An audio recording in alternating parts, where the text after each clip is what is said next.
Les astronomes estiment que dans l'univers observable, il y a jusqu'à un septillion d'étoiles. Ça veut dire 1 avec 24 zéros derrière. Et rien que dans la Voie lactée, plus de 100 milliards d'étoiles.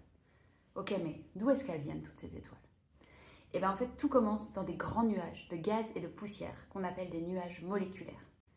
Ils sont énormes, ils peuvent atteindre jusqu'à 1000 années-lumière de diamètre et ils sont tellement vastes qu'ils donnent naissance à plusieurs centaines d'étoiles à la fois, d'où leur nom de nurseries stellaires. Ces nuages sont très froids, moins 260 degrés Celsius environ, ce qui permet notamment au gaz de s'agglutiner en zones plus denses.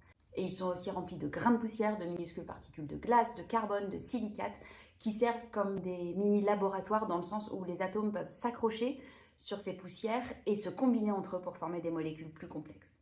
La densité au sein de ces nuages, elle est énorme pour l'espace. On trouve jusqu'à 1 million d'atomes par centimètre cube, tandis que dans le vide interstellaire, c'est 1 à 10 atomes par centimètre cube. Donc ça reste faible par rapport à la densité de notre atmosphère, mais c'est suffisant pour que la gravité finisse par rassembler toute cette matière. Et quand certaines régions deviennent trop massives, la gravité l'emporte, tout s'effondre vers l'intérieur, c'est ce qu'on appelle l'effondrement gravitationnel, et c'est le premier pas vers la naissance d'une protoétoile.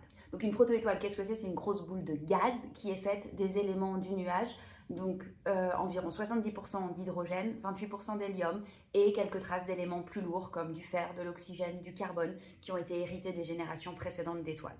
Donc chaque étoile, elle a une recette chimique unique qui va influencer sa durée de vie et sa capacité à avoir des planètes. Les premières générations d'étoiles, elles contenaient quasiment uniquement de l'hydrogène et de l'hélium.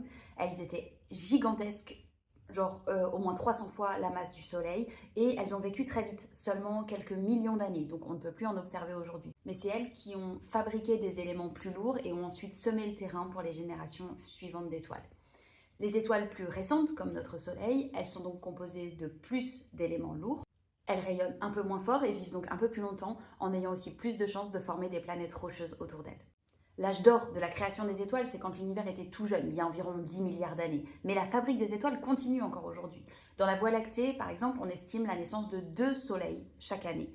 Et il y a d'autres galaxies comme M82 où beaucoup plus sont encore créées. Une protoétoile, elle met, selon sa masse, entre 1 et 10 millions d'années pour devenir une étoile. Oui, mais c'est quoi qui transforme cette boule de gaz en un astre lumineux? Eh bien ça, je t'en parle bientôt dans une prochaine vidéo.